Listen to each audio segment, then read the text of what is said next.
چی شده بود بابا امروز؟ بابا یه دعوایی شده بود بابا. این فکر کن یه دروازه است اینجاست.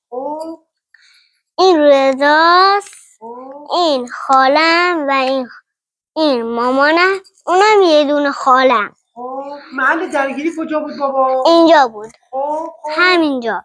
بعدا من اینجام دارم یه چیزی میچینم.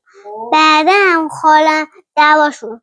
خالم داد زد، مامانم داد زد. مامان اینو داد زدن. خب یعنی همونجا نشسته داد زدن؟ آره. یعنی خودشونو به محل درگیری نرسوندن؟ نه. خب بابا خالم داد میزد، مامانم داد.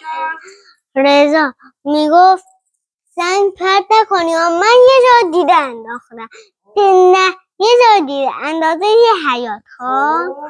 خب رضا خالم که ندید داشت میمونه. خالم دید گرفتش اینجوری.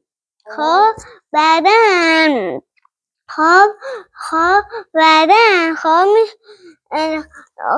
نزدیک لاستیک دارن سبزی میچینن.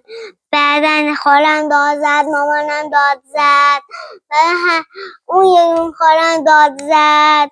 رضا من یه بشکون گرفت. بعد بشکون گرفت. شما به پلیس زنگ نزنین؟ پلیس اصلا میدونه ایشان کجاست؟ درست میگی. بعد میبین من با چه بدبختی مامانتو پیدا کردم. خب بعدن دعوا شروع شد. رضا یه چند تا فحش داد رفت.